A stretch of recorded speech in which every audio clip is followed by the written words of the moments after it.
Hello दोस्तों, कैसे हैं आप सब। स्वागत है आप सभी का कॉमिक वर्ल्ड चैनल पर। तो चलिए दोस्तों, शुरू करते हैं राज कॉमिक्स में परमाणु सीरीज का अगला कॉमिक विशेषांक, नाश केतु।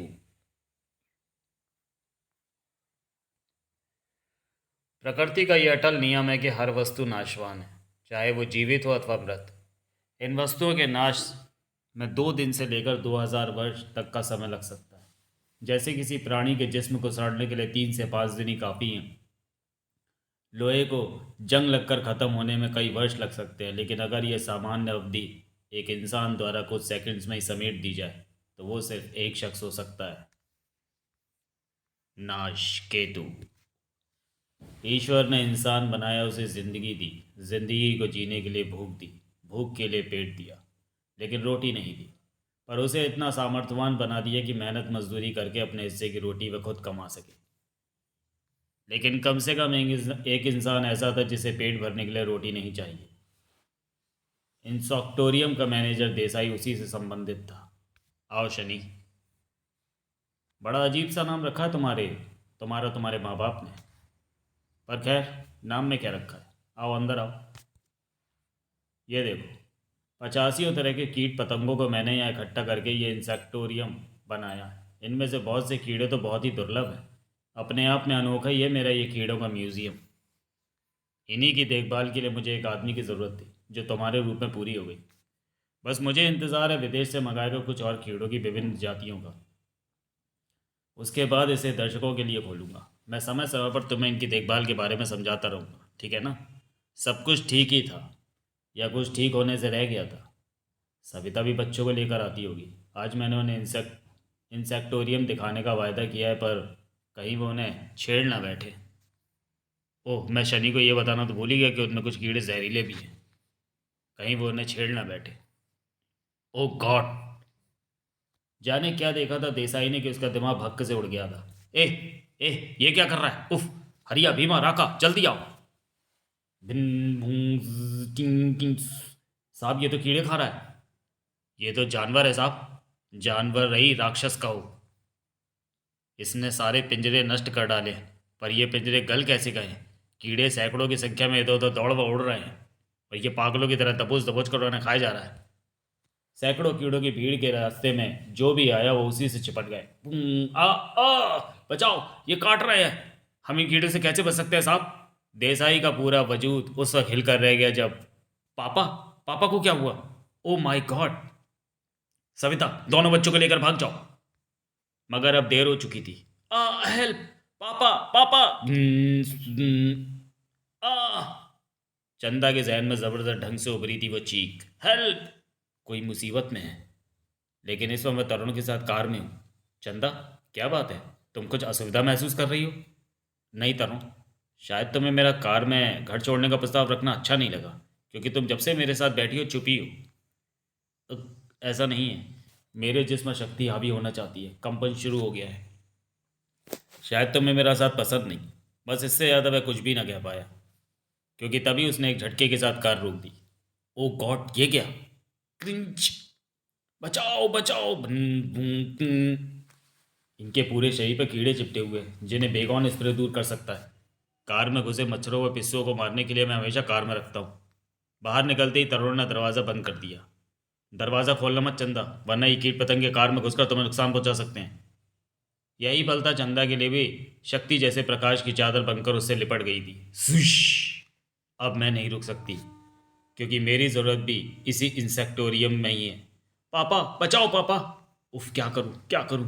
मम्मी, आ आ इस वक्त इनके शरीर पर चढ़े सैकड़ों कीड़ों को पानी की बौछार धो सकती है। हौज पाइप की मोटी धार कीड़ों को धोने लगी। घबराओ नहीं, घबराओ नहीं, शक्ति आ गई तुम्हारी मदद करने। लेकिन उड़ते हुए कीड़े इनसे दोबारा चिपट सकते हैं, साथ साथ इन्हें भी खत्म करना होगा। अपने हल्के ताप के स्पर्श से जिसे मानव शरीर तो बर्दाश्त कर सकता है, पर कीड़े नहीं। चक चक। मुसीबत के वक्त अगर दिमाग के दरवाजे बंद ना किए हों तो बचने के ऐसे कई रास्ते खुद भी निकाले जा सकते हैं। उफ क्लिप। शक्ति के हाथों में दमे हौज पाइप का रुख शनि की ओर हुआ। नहीं ठहरो, सब इसी के कारण हुआ है। ये जानवर है, ये राक्षस है। इसने कीड़े खाने के लिए न जाने कैसे पिंजरों को साड़ा डाला। ये मुजरिम है। कच कच।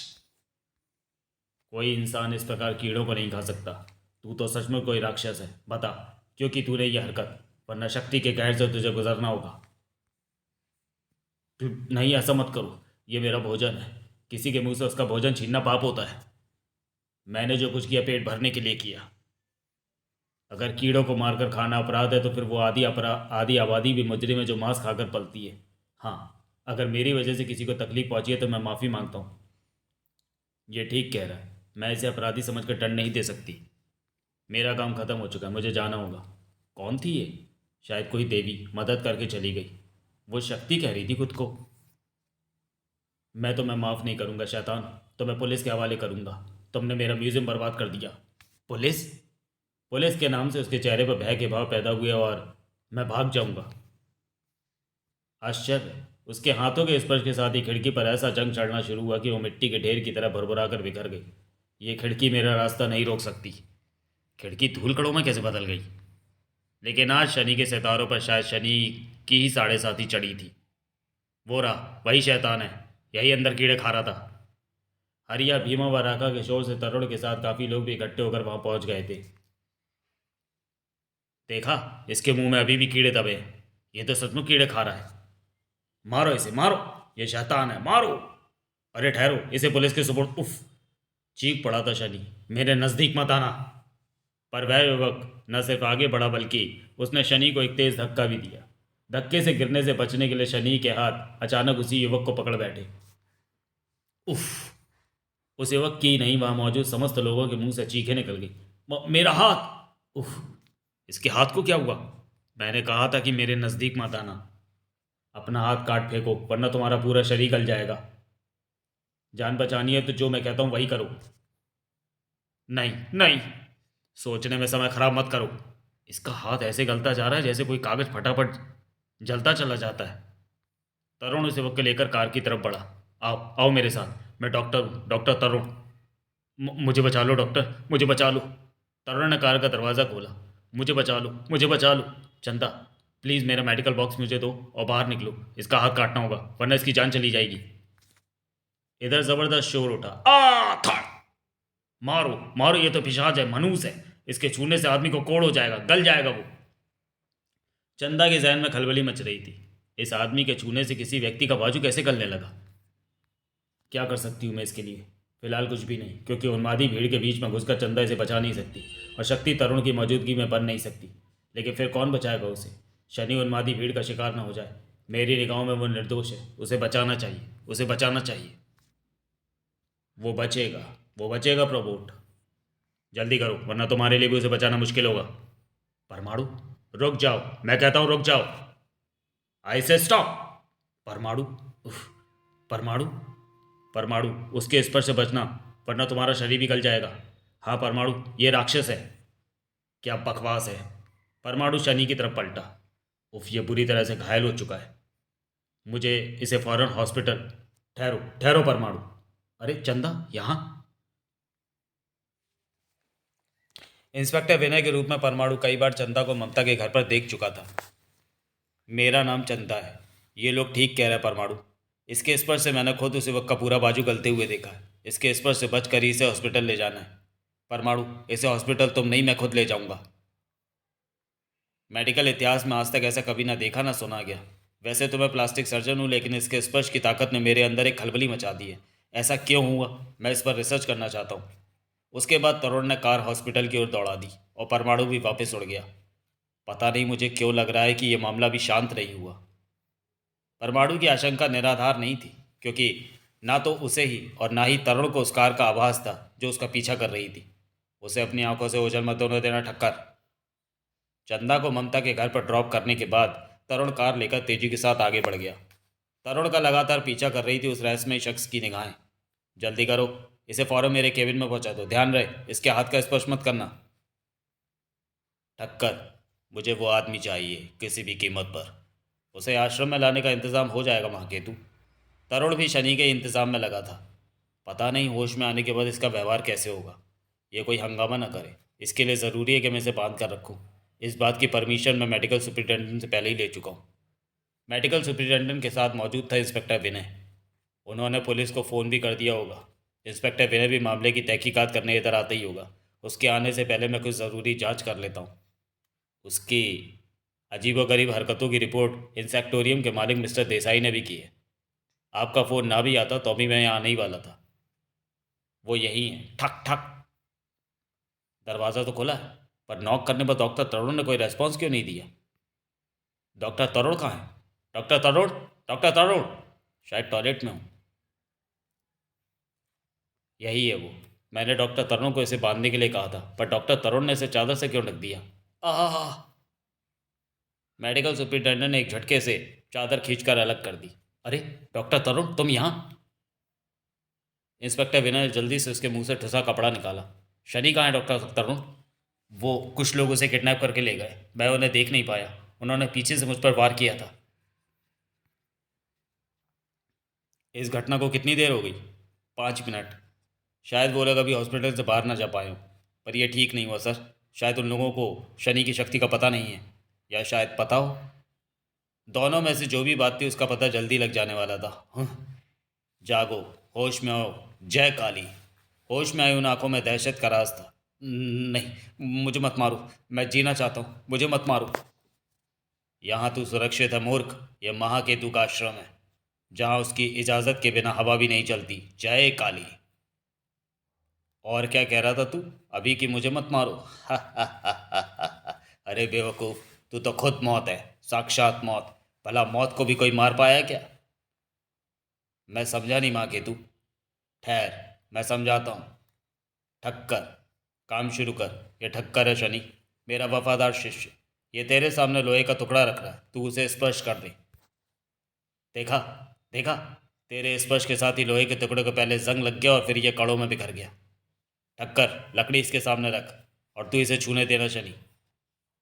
देखा, देखा? लकड़ी का भारी टुकड़ा पलक झपकती बुरादी की ढेर में बदल गया। ठक्कर, जल्दी कर, वो बकरी इसके सामने ला। इस बकरी के सिर पर हाथ रख दे शनि। देखा, देखा? बकरी राख के ढेर में बदल गई। अब समझा? अरे पगले, तू तो शक्ति का भंडार है, नाश की शक्ति का भंडार। तू साधारण इंसान नहीं, कुदरत का करिश्मा है। तू नाश, नाशक शक्ति से भरा नाश केतु है तू। ये तो मैं भी जानता हूँ कि मेरे साथ ऐसा होता है। मैं खाने को हाथ लगाता हूँ तो वो सड़ जाता है, उसमें कीड़े पड़ जाते हैं। पेट भरने के लिए ऐसा खाना खाते खाते मैं कीड़े ही खाने लग पड़ा। लेकिन मैं बचपन से ऐसा नहीं था।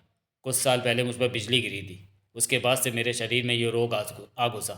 इस रोग ने मेरा जीना दूभर कर दिया है, और मैं आज तक नहीं समझ सका कि ऐसा क्यों हो रहा है। ये तुझे मैं समझाता हूँ शनि।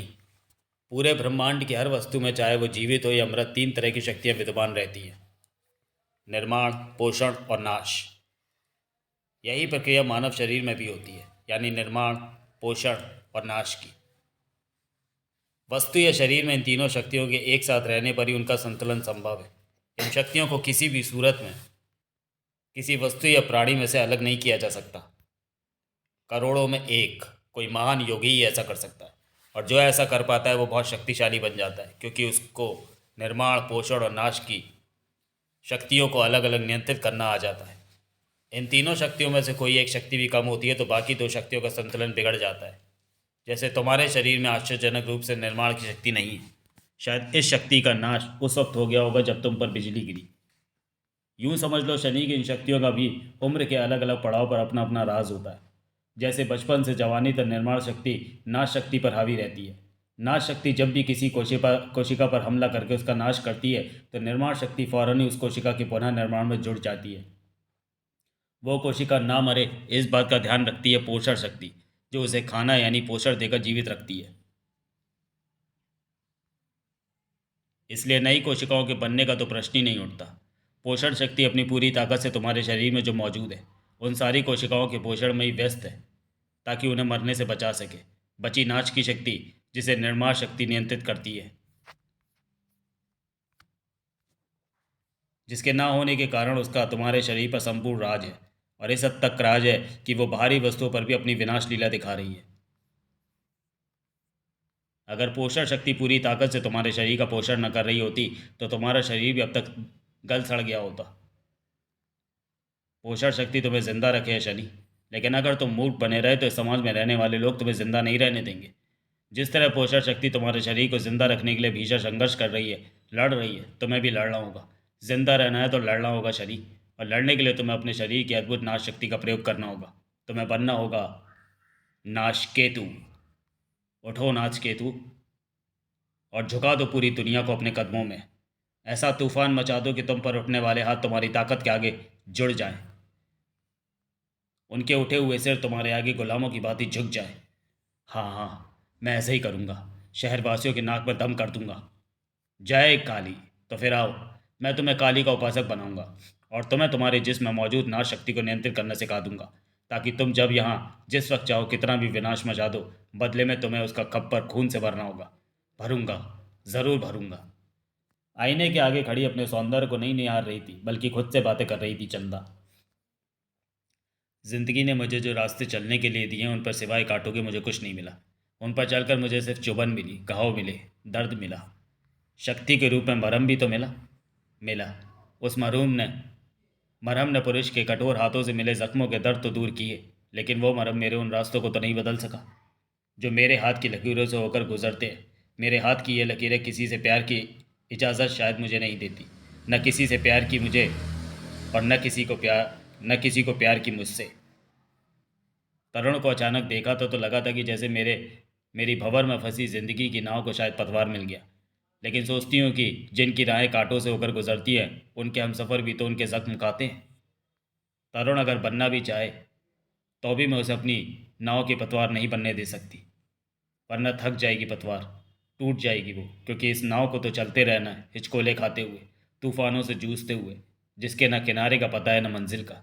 नहीं चंदा, नहीं। तरुण जो तेरे करीब आने की कोशिश कर रहा है तुझे उसे दूर करना होगा, या खुद उससे दूर हो जाना होगा। Ding dong. शायद मेरे लिए और मेरे प्यार को पाने की झूठी उम्मीदें लगा बैठे तरुण के लिए भी यही ठीक होगा। प्यार के जो बादल अभी उमड़ने घुमड़ने ही शुरू हुए, अच्छा होगा कि वो बौछार बनकर बरसने से पहले ही छितरा जाए। तो तुम तरुण, अरे तुम तो मुझे देखकर ऐसे घबरा गई जैसे दरवाजे पर किसी कसाई को देख लिया हो। हटो भाई, अंदर तो आने दो। लेकिन तरुण, तुम यहाँ। तरुण से चंदा के संबंधों के विषय में जानने के लिए पढ़े ध्रुव शक्ति। भले ही बैठने को ना कहो, मैं बैठ जाऊंगा। पानी मत पूछो, मैं पी लूंगा। भाई इतना तो मेरा तुम पर अधिकार है ही। तुम्हारे पापा ने हमें जुदा तो कर दिया था, पर दिल से नहीं। ना तुम्हें मेरे और ना मुझे तुम्हारे। और दिल का रिश्ता सब रिश्तों से बड़ा होता है ना चंदा। तरुण, तुम कुछ कहना चाहती थी चंदा, लेकिन चलो शुक्र है चंदा भाभी की कोई ऐसा भी है जो आपसे मिलने भी आया। ममता, ये रहने दो चंदा। चंदा, तुम नहीं बता पाओगी। मैं अपना परिचय न खुद दे देता हूँ। मुझे तरुण कहते हैं। पेशे से उसी हॉस्पिटल में डॉक्टर हूँ जहाँ तुम्हारी चंदा भाभी रिसेप्शनिस्ट है। लेकिन मेरी इनसे पुरानी जान पहचान है। अगर वो जान पहचान ना हुई होती तो शायद आज तुम्हारी भाभी रिसेप्शनिस्ट नहीं, डॉक्टर होती। क्यों चंदा? जो हुआ नहीं उसको क्या याद रखना, लेकिन जो होने वाला उसे तो तुम दोनों को याद रखना ही पड़ेगा। क्या होने वाला है डॉक्टर साहब? गुड संबोधन। तुम इसे इसी नाम से पुकारना। सॉरी, तुम मुझे इसी नाम से पुकारना। होने ये वाला है कि कल मेरा बर्थडे है, और मैंने एक छोटी सी पार्टी रखी है जिसमें तुम्हें आना है ममता। आ जाऊंगी। और तुम्हें भी चंदा। लेकिन तरुण, मैं नहीं आ सकूंगी, कल मेरी नाइट ड्यूटी है। ये तो अच्छा हुआ क्योंकि पार्टी रात की नहीं दिन की है। लेकिन समझने की कोशिश करो तरुण, मैं पार्टियों में नहीं जाती। ये तो बहुत ख़राब बात है। तुम्हें जाना चाहिए, तुम आओगी और बस आओगी। लेकिन उफ भाभी, अब छोड़ो भी। डॉक्टर साहब, भाभी को पार्टी में लाने की जिम्मेदारी मेरी। मैं इंतज़ार करूंगा। लेकिन तरुण, उस आदमी का क्या हुआ? ओह, तुम्हारा इशारा शनि की तरफ है। मैंने उसका ब्लड चेक किया था, लेकिन उसमें कोई विशेष बात मुझे दिखाई नहीं दी। पर बैड लक, कल कोई मुझे धोखे से बेहोश करके उसे किडनैप करके ले गया। हाँ, आज मैंने भी पढ़ा उसके बारे में। पर फिलहाल जब तक उसका कुछ पता नहीं चल जाता हम कुछ नहीं कर सकते। मुझे डर है कि कहीं मैं किन्हीं गलत हाथों में पड़ गया तो लोगों के लिए भयानक सिरदर्द बन सकता है। लेकिन अगर ऐसा हुआ तो शक्ति बहुत कुछ कर सकती है। अच्छा भाभी, मैं भी चलती हूँ, क्योंकि आज मुझे दिल्ली की जेलों की व्यवस्था की खोज खबर लेनी है। दिल्ली की जेलों के हालात का जायज़ा लेने के लिए निकली थी ममता। अपराधी जेलों में अपने छोटे बड़े अपराधों की छोटी बड़ी सजाएं भुगत रहे हैं, लेकिन जब जेलों में व्यवस्थाएं ठीक नहीं होती तो उनकी सज़ा दुगनी हो जाती है। क्या करें, यह व्यवस्थाएं तब खराब होती है जब एक बैरक में जहाँ 5 कैदियों को रखने की व्यवस्था होती है वहाँ हमें 15 रखने पड़ते हैं। कैदियों की संख्या चुनावी मौसम में उनकी धरपकड़ के कारण बहुत ज़्यादा बढ़ जाती है, ताकि वे लोग चुनाव में कोई गड़बड़ी न फैला सके।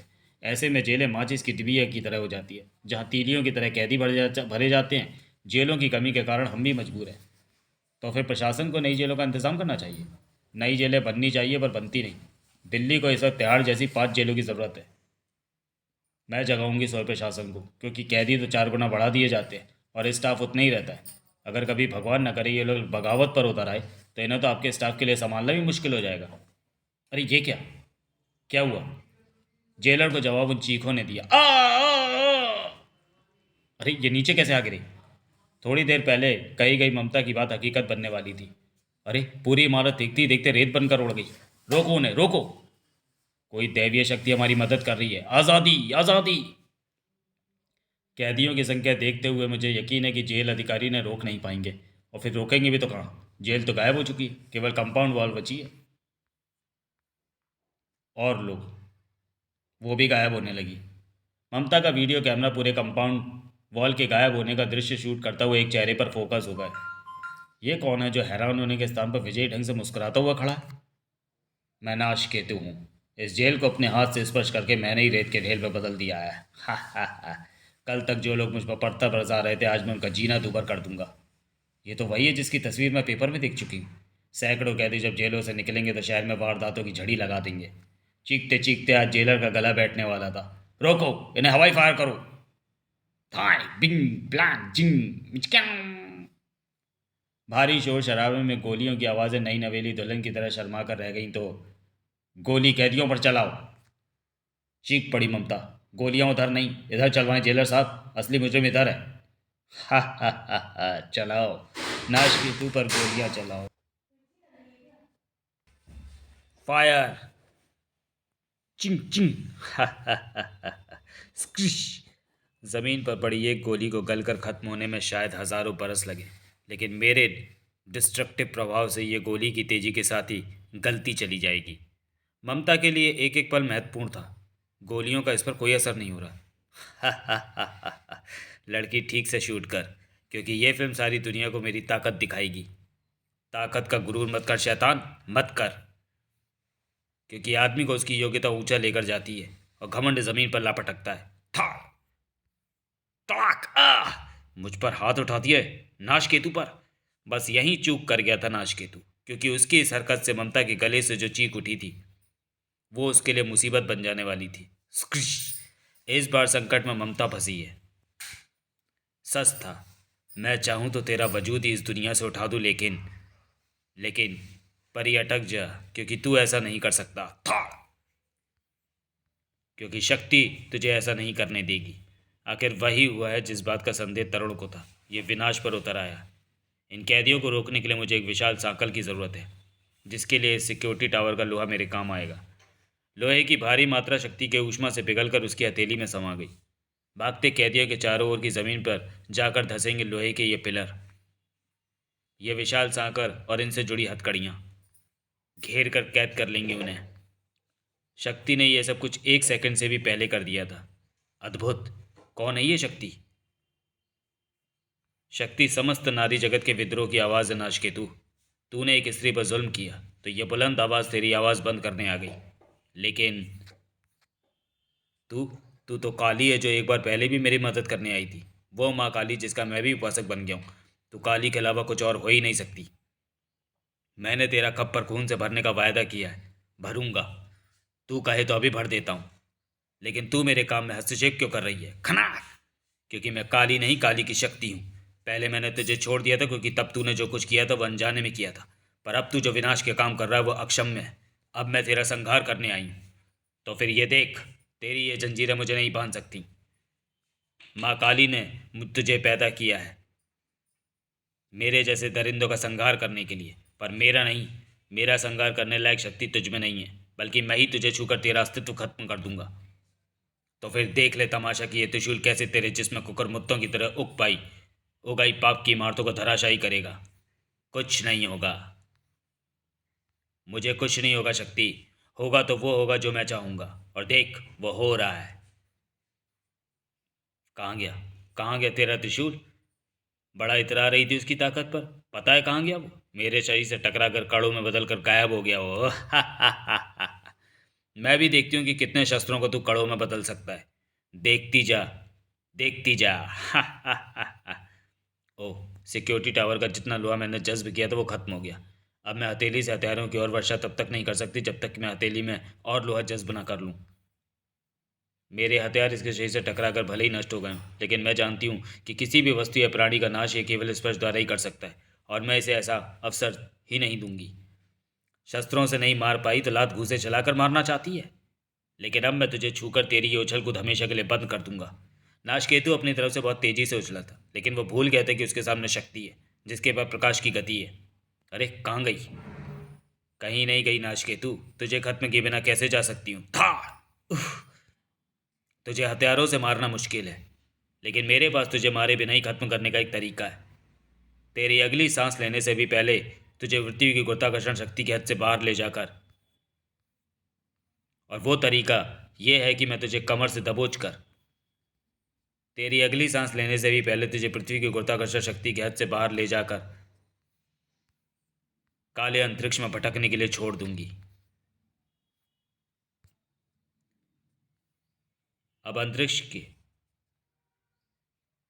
वायु शून्य वातावरण में लाश बनकर जाने कब तक भटकता रहेगा तेरा ये शरीर, क्योंकि ये निर्वात है, मतलब खाली जगह जहाँ कुछ भी नहीं, जहाँ पृथ्वी की भांति शरीर सड़ता नहीं, क्योंकि पृथ्वी की तरह लाश सड़ाने वाले बैक्टीरिया यहाँ नहीं पाए जाते।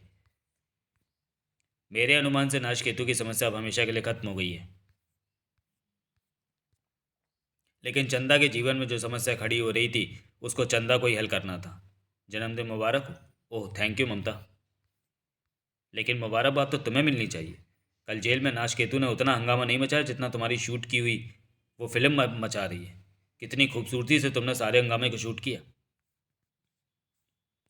लाखों लोगों ने दूरदर्शन पर शक्ति का कमाल देखा, जो नाशकेतु को लेकर देखते ही देखते ना जाने कहाँ गायब हो गई। सबका यही मानना है कि नाशकेतु का नाश करने ही आई थी देवी शक्ति। तभी चौंक पड़ी ममता। अरे विनय यहाँ? हाँ, नाशकेतु के अंत की खुशी में मैंने इसे भी बुला लिया। ये केस इसी के पास था। अरे ममता भी यहाँ है?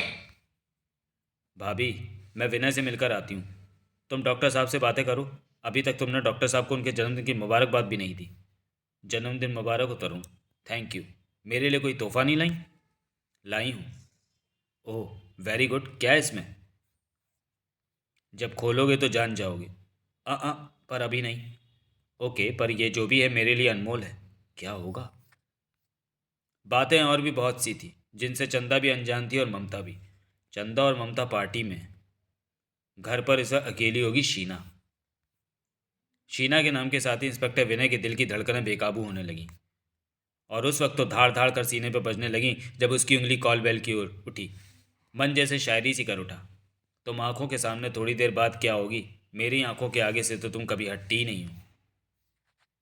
कॉल बेल पर इंस्पेक्टर विनय की उंगली दबने से भी पहले अंदर से गूंजी वो चीख, उई कौन हो तुम? ये चीख शीना के अलावा किसी और की नहीं हो सकती। चीख शीना की ही थी, और चीख का कारण भी सामने ही था। क्रमशः क्या था ये कारण? कौन था शीना के सामने? नाशकेतु का क्या हुआ? क्या नाशकेतु अंतरिक्ष से वापस लौट पाया? ऐसे और इन जैसे कई सवालों का एक ही जवाब है, आशक्ति अपरमाणु। तो चलिए दोस्तों, वीडियो को यहीं समाप्त करते हैं और मिलते हैं परमाणु और शक्ति के 2-in-1 कॉमिक विशेषांक आशक्ति अपरमाणु में। तब तक के लिए धन्यवाद।